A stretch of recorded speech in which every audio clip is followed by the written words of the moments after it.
just feels like black can handle this situation a lot better, right? This is feeling better for black. Well, it's technically it's better for white, but I feel like black did a better got a better handle of this. It's kind of hard to explain, but the fourth line stone is more about fighting in the center, whereas the third line stone is more kind of digging under and fighting on the lower side. It's easier to handle your base that way. Mhm. So maybe that wasn't the best example, but from what I can see here, if you played something like this, which is a normal approach, right? When we're approaching a fourth line stone with a third line stone, it makes this area very uncomfortable. Can you see that white can like submarine under here, like get under black skin really easy? Mhm. Yeah, so then this idea of like putting pressure on black is really good. And if black bunkers down or hides or cowers in the corner, then you can just easily make a base or something. Um, so two big fundamentals that I see so far is one, you want to try and keep your opponents covered, right? You want to limit their movement, you want to surround them. And then the other thing is, this is a general sense, because sometimes you do want to play high, but on a general sense, usually want to approach high stones with low stones. So and Okay. you Mhm. shouldn't, you probably will see this very often, like in the opening. Um, any questions or anything, or does that make sense? Or Yeah, I guess that's pretty easy to remember. And of course, I always try to surround my opponent's stones and reduce their territory. But yeah, I think yeah, I should remember this one with the fourth line stone with a three line third line stone. Mm-hmm. yeah. Yeah, and I know you've been playing for a while now, so you probably know what I'm talking about. But you understand that this is like fourth line off the wall, right? Whereas Yeah, right, right, this right. would be Mm-hmm. three. Okay, all right, cool. All right, so black played a really, really, really bad move.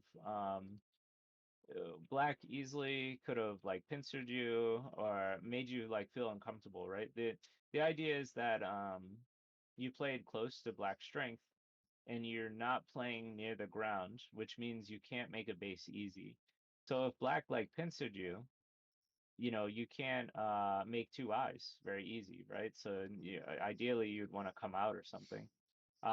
Which, isn't bad in general, but you can kind of see that black would be able to link up his stones easy, or if you were really hard-headed, then he can like try and make some corner territory or side territory very easy. But I just feel like Black could have done a really good job by like trying to pressure you.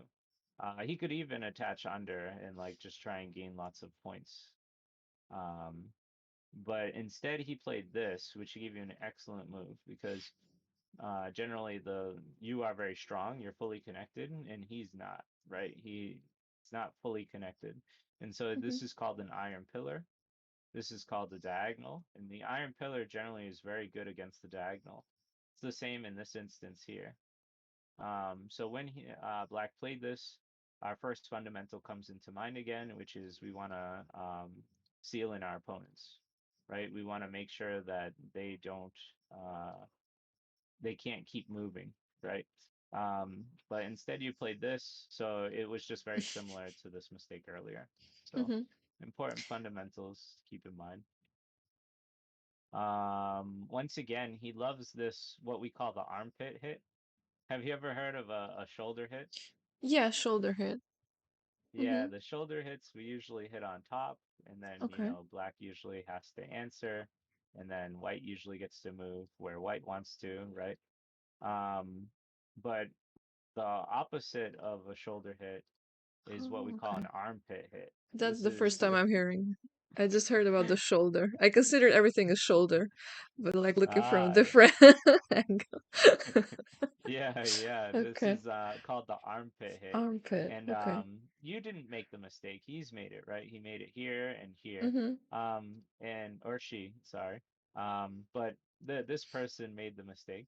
And so the armpit hit is considered bad because what happens is no matter what way black tries to answer this, um, or sorry, the way that white handles it, sorry, let me start over. So when if white was to do a armpit hit, black gets the next move, and then if we continue, right?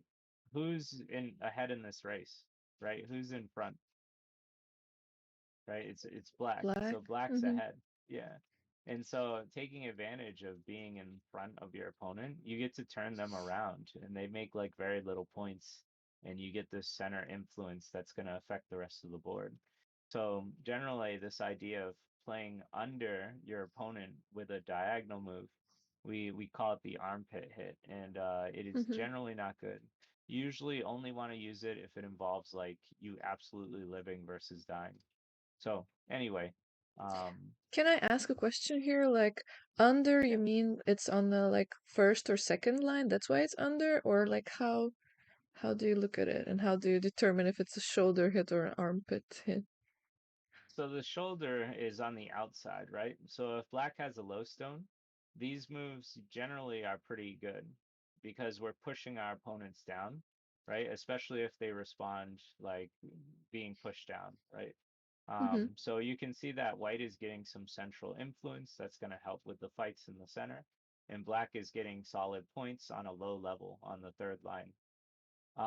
But in Mm-hmm. this case, when we have a fourth line stone, if we instead of doing the shoulder hit, if we go on the inside, right? This is we're closer Mm-hmm. to the wall.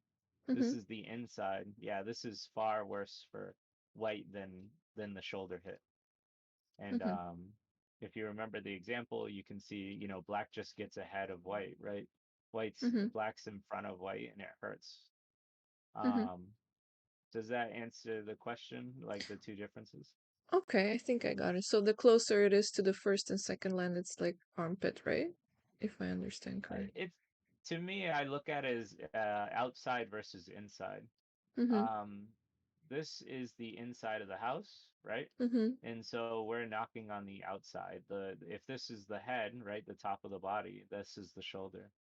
But in this case, this is the inside of the house, right? Well, black's on the fourth line, and Mm-hmm. now we hit under him, right? And so this is under his shoulder, which is in the armpit. Mm-hmm. So the way I Complicated. view the board, like I said, is outside versus inside. Uh-huh. The closer you're out of the wall, it's the inside, and the closer you are to the outside or the center is the outside. So Okay. Mm-hmm. hopefully that is a good explanation. Um, but yeah, so in this case, you had a low stone, and then he hit you even lower under your stone, right? So now you get the next move, and once again, you get an excellent move. So each time that he's like threatened to kick you or armpit hit you, you've done really good moves of trying to block his movement. So I really like this. And at this point, do you want to try and view the game as like cutting connections, right? Like staying strong and staying connected. Would you say that A and B here are connected? Mm, I'm not sure because they're a bit far, so Hmm. I'm not sure if So they are because the Q14, I could block the connection between the yes, two. yeah. So this is what's to me it looks like a broken connection, right? To me it Mm-hmm. looks like immediately if my player plays something like this, my opponent, I'm gonna be Mm-hmm. like, okay, I'm gonna cut you. Mm-hmm. And now you can see that this connection is really hard to make, right? White would be Mm-hmm. able to kind of do what white wants at this point, right? Even if black gets to cut off the stone, white could easily take a corner. There's other ways to go about it. You could go this route, right? If you care more about the outside. Mm-hmm. And if you're worried about getting cut here, then you could also just play like a kick or a solid Mm-hmm. move, right? Mm-hmm. You could even threaten this first and then like jump, and this is much more solid, right? Mm-hmm. But anyway, the point is to change your perspective, to get stronger in this game, you want to constantly be trying to separate your opponents and you want Mm-hmm. to try to stay connected. So this move can be split with one move, right? Mm-hmm. And so this idea is bad, in my opinion, because this corner becomes weaker. And then if he keeps defending like this side, well, now this side became weaker for black, and white is doing really well on this side, right? Mhm. Um, and vice versa. If you split and then he tries to protect this group, well, now you've just gotten much stronger against this corner, right? There's many ways you can go about trying to harass it, but the idea is you split your opponent, so your blacks significantly become weaker. So whenever somebody plays a move that looks like you can split them, you should Mhm. heavily consider it. Anytime that you can divide, the saying goes, you can conquer, right? Mhm. Um, so Right. so immediately when I saw this, I was like, yeah, okay, this is the wrong mindset, right? Okay. Um, Mhm. Mhm. Black has three stones and you're very weak. So Mhm. immediately I would be thinking like I need to get stronger. And in this case, this might be where the armpit hit might be a good idea, maybe, Mhm. but not really. Like it definitely splitting your opponent is the best way to go. But Mhm. if you played something like this or, tried to defend yourself, I could see Mhm. why you did it. But you didn't defend yourself at all. You just were all like, okay, I'll just play here. Right. And I then guess at the beginning of the game I was too confident because I was like, yeah, 18K, so whatever. I'm just gonna make my corner there and just like whatever, hang out. ne never, never, never try to gift your opponent weak groups unless you plan to sacrifice them. Mhm. If you got glimpses of my last game I just played, my opponent gifted me three weak groups, and I just kept splitting them apart, right? Splitting them apart. And then eventually one got so weak, I just killed it, and it became a huge dragon, right? It became a Mhm. huge amount of points I got. So never, never, never allow your opponents to just split you. But anyway, so uh, yeah, this was painful. So let, let's take a look. So you have two liberties, right? And Mhm. black has three liberties and three liberties. So already black is significantly stronger than you in this fight. And so cutting here also it just leads to a ladder that doesn't work, right? You just dead. And Mhm. you did see it, right? Like at one point you decided, oh wait, this isn't gonna work, right? Mhm. Um, so ideally when you're looking at stones contact fighting, you want to keep a very, very sharp eye on how many liberties you have. If you're stronger than him, right, or her, sorry, or the person you're playing, then this cut becomes really nice, right? So let's say black played away. Even if this ladder doesn't work for you, you get all these like free moves, right? And you can try and separate your opponent or, build a bigger wall or something. Um, but my point is that when somebody touches your stone, you want to evaluate how many liberties you have. If you do that, I can promise you you'll grow stronger because a lot of double digit queues they just play and see what happens, right? Right. Um, I can so confirm. uh, yeah, so so if you just feel like, Mhm. hey, this person touched my stone, let Mhm. me count my liberties and count Mhm. their liberties, and Mhm. then you see black is stronger than you, then you can make a move that makes you stronger, right? Mhm. And Mhm. now you have four liberties, which is far safer. And black has a problem here, right, for later. So Mhm. black might want to try and fix it somehow, but then Mhm. you come out with the next move. You get the initiative, right? You get the next move. So, Mhm. but yeah, this was painful to see. And then at the end of the I don't know if you were setting up, so I don't know if you were hearing my thoughts, but after this, it's like now it's game over. Now it's extremely difficult to win this game as Mhm. white because this is just so powerful. It's gonna affect Mhm. the entire game, Mhm. and it just it hurts to see it. And then this group here at white is like Uh-huh. dead. It should have died. I think you like make it live, I think, but Mhm. like look at how weak white is here and look at how strong black is, right? So Right. it was so painful. Yeah, and there are um many, many painful episodes in this game, so that's why I picked this one. so the fourth fundamental I would say we can pick out of this is thinking about contact fights in general. When somebody hits you, that Mhm. means you lost the liberty. So you have to evaluate and figure out, do I need to defend myself? If I don't, then I can counterattack, right? With stuff like this. Um, but definitely, in this case, you were weaker than your opponent, and then you were in a losing ladder, and then it just hurt Mhm. the rest of the game. All right, Right. so that's definitely my fourth like fundamental piece of advice. Think more on contact fights. Mhm. Uh, so this is just shape in general. This also involves the contact fights. So I call it the golden attachment rule. That's not written anywhere that I know of, but that's what I call it. Essentially, when somebody contacts against you or hits you, once again, you've lost liberties, right? So you only have two liberties. Mhm. And so if you leave it as is, if you do not respect that they punched you in the face, then they'll keep punching you in the face, right? And so now you got hit again and you got Atari'd and Black is manipulating your group and getting a very good result. So when somebody touches your stone, you have to evaluate the liberties. And then generally you either try and defend or you counterattack, right? This is defense. You're gaining liberties and connecting.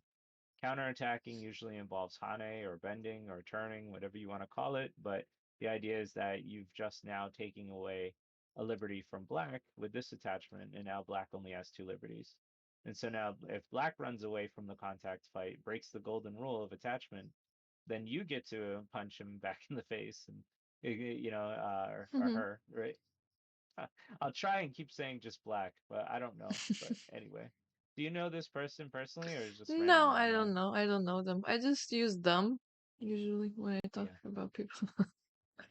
Okay. Yeah, I instinctually always say he and go, but I'm generally Mhm. wrong often. So, Right.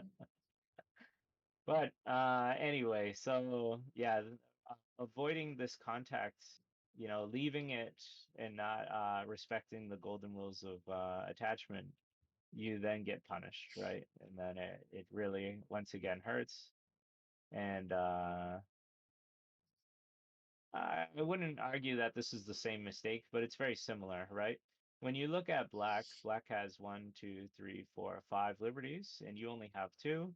And when you Mhm. play here, you still only have two, which means that black can manipulate you, right? And then black kills your stones, which is really painful. So you just die here. Mhm. So if you take away one thing from this lesson, I would learn the rules of contact fighting, which, if I bring it down to the most basics, is when somebody touches you, you first count your liberties, you count their liberties. They have three, you got three. It's Mhm. your turn. So now you decide whether you're going to counterattack or if Mhm. you're going to defend yourself to get stronger. If it's an equal fight like this, then it's much better usually to counterattack. And then in other cases, like over here, if I remember, it's much better to defend yourself. So if you counterattack now, you're gonna probably get hurt, right? So Mhm. it's Mhm. much better to defend yourself. And finally, the last lesson of all it is, if you don't care about counterattacking or defending it, then you can Tanuki, but just understand that your opponent's going to get the advantage or kill you. And in this case, we see it like Mhm. night Mhm. and day, right? You did the third option, which is to Tanuki to leave the Mhm. fight, but know that black gets the best result out of this. Mhm. That could be painful. So other than that, I mean, there's plenty I could bring up, but they do say that like most people only remember one thing from each review, and I think I've Right. given you like a good five. So Mhm. we could go tit for tat on some of these moves, right? Like it would have been better to capture the stone, right? Than Mhm. to Atari on the outside, which strengthens black, and then you die here, right? So we could go a little tit for tat on some of these, but I'd rather focus Mhm. on the biggest um, ideas, these fundamentals that will help you in every game. Mhm. Um, so Any questions on the? Actually, I'll ask you them. I'll be that jerk and like test you. So, um, why do you think A is better than B in this case? Oh, you were telling me that we need to counterattack and try to reduce the space of the opponent Mm. Yeah, instead of. actually, this Mhm. goes right into the contact fights, right? At Mhm. first, I just explained this as I want to block my opponent's movement, Mhm. seal them Mhm. in, right? Mhm. Surrounding is the name of the game. Mhm. But in reality, this also goes with the attachment rule, right? Black attached to you, you lost the liberty, but black only has two liberties, right? So you're stronger Mhm. than black. So in this Mhm. case, you can bully black around, right? Because if Mhm. black plays anything else, you can just kill black. So Mhm. that's not only with the attachment rule, but it's the fundamental of trying to block your opponent's movement and surround them. So that's good. Mhm. Um, this was less of a fundamental, but it's still a very important one. Actually, let's talk about this one too. Um, so compared to approaching on these lines, Mhm. why is A better than B? Why is it better to approach under than on, on the high line?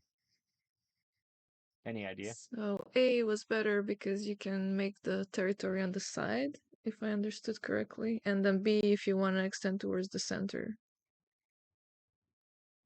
Yeah, yeah, essentially, if you care more about the center, right, then it's Mhm. okay to approach a high stone with a high stone.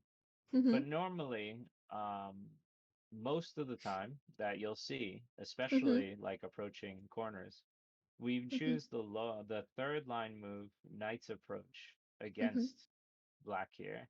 And that's because we have many options, right? If Mhm. black pincers, we can jump out. If black blocks, we can make a base. If black plays on top, we can submarine under. We can get under Mhm. black skin and easily make like a base. And so this stone is much easier to handle. And so that's why I'd say eight, 9 times out of 10, depending Mhm. on how the board looks, when we usually approach fourth line stones with third line knights moves. Mhm. So that was the second lesson we got from this. I'll skip this one because the obvious answer is more here. Why is black's move bad? Like, what is it named and why is it bad, you think? It's called an armpit Mm, hit, armpit hit, or just mm, armpit. Yeah. yep. Because it's under white and not above it, right? So after white's next move, which was correct, what is Mhm. the advantage that white has over black? So white has now more liberties. One, two, three, four, five liberties, right? And black has only three. The And the oh, go ahead. mm, yeah, I guess that's about it at this point, right? Yeah, I was Was there gonna more? say the other Mhm. thing and the more important universal thing I think of, which by the way, you are correct, white's just significantly stronger than black. But the other most important thing is you're just ahead in the race, right? Mhm. Mhm. You're in front of black. It is Mhm. far better to always be in front of your opponent, right?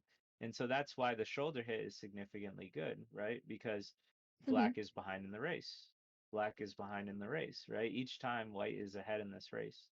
And if we reverse it, now black is ahead of this race, right? Black is in front.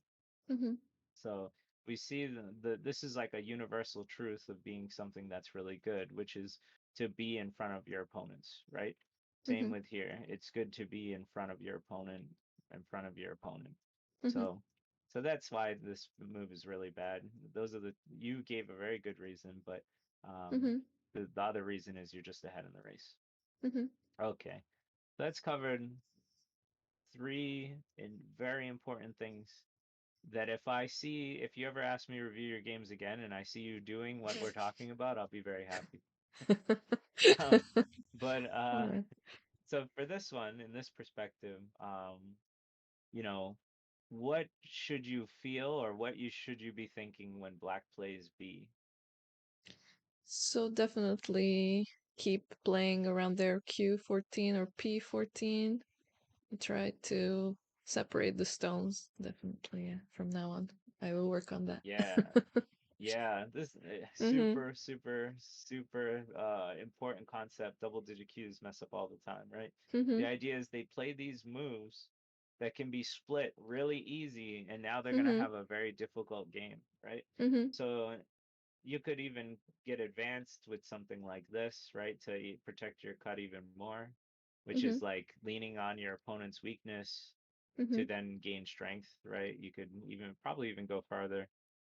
But the fundamental concept is that if somebody overextends and you can split them in one move, please do Mhm. it. Please keep your opponent separated, and Mhm. you'll find that you'll gain a lot of advantage.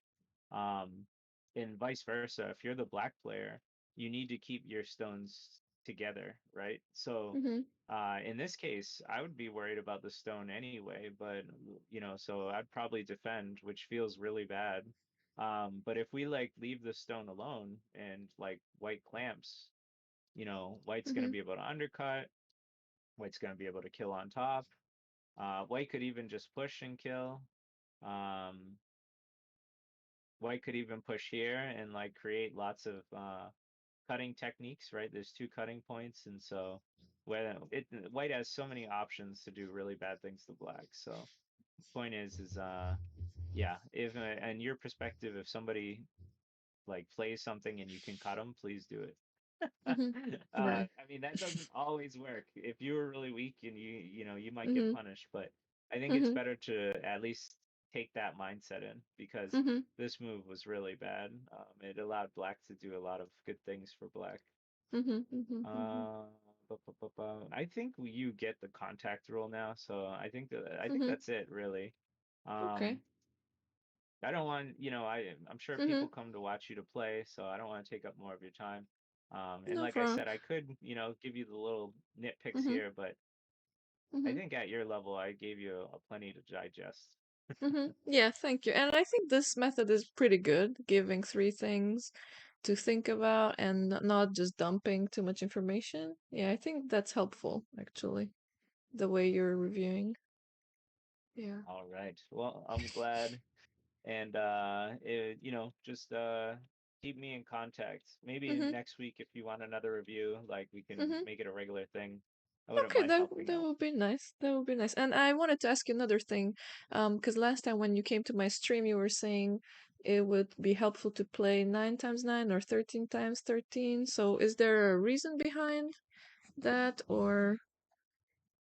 So some of the stronger players I know stayed on the smaller boards a little Mm-hmm. longer than usual, Okay. they got their fighting up significantly. Mm-hmm. For me, I'm with you. When I started, I played like 19 almost only, right? Other Mm-hmm. than like Mm-hmm. when I went to my local Go club or something, and people wanted to play me at number nines. Mm-hmm. Mm-hmm. But if you wanted to get your reading and fighting up, you can play on smaller boards. Mm-hmm. Um, but honestly, you can go any route. For me, Mm-hmm. my understanding is if you play smaller boards, you'll play more games as well, faster. Does that make Mm-hmm. sense? Mm-hmm. Okay, So right, you right, can because get a they're lot of shorter. Mm-hmm. yeah, you can get a lot of experience early. Mm-hmm. But either way, I mean, you're already pretty adept. Like, you've played a lot on the big board, so maybe it Mm-hmm. doesn't make sense for you to go back, but Mm-hmm. I don't I know. do play Uh, sometimes on my phone on the train. When I commute, I yeah. do the 13 or with some kids at my school. I do Hmm. that kind of games too.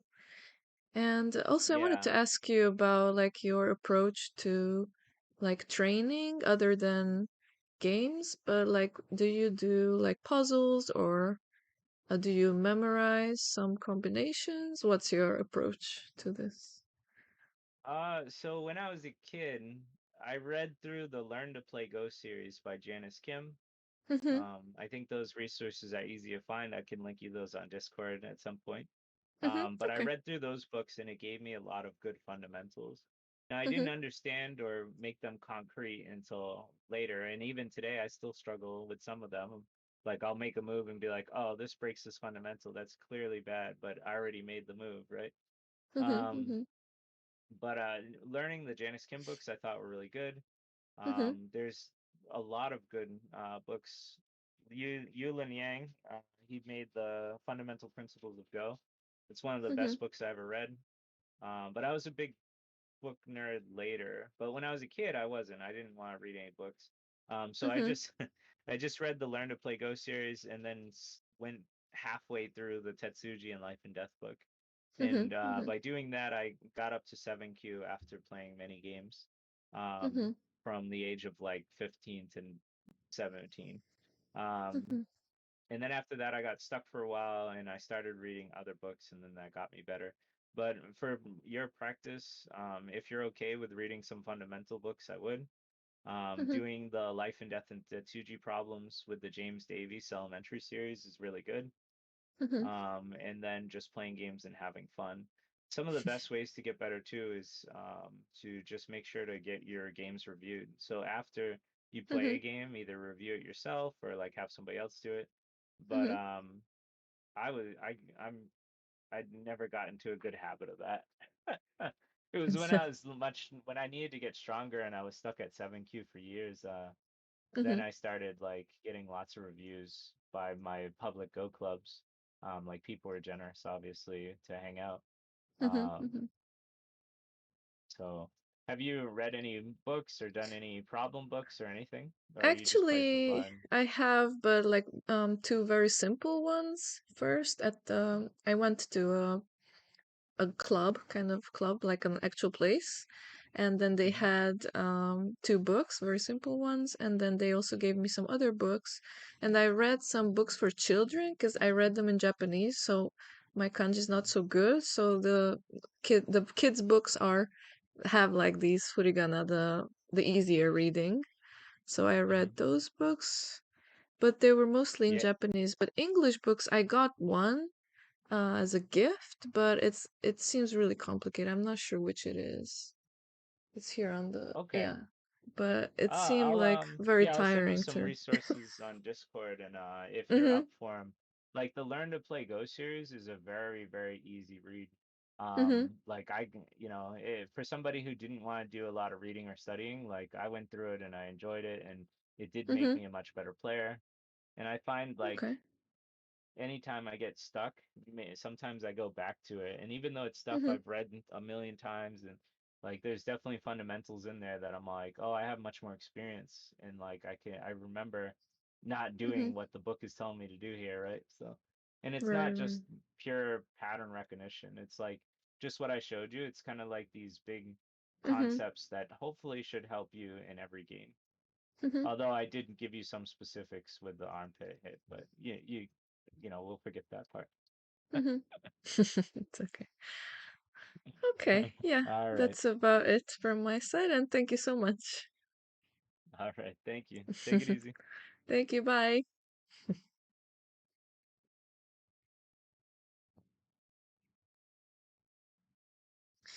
Okay, that was nice. I think that was nice. I think I learned something actually.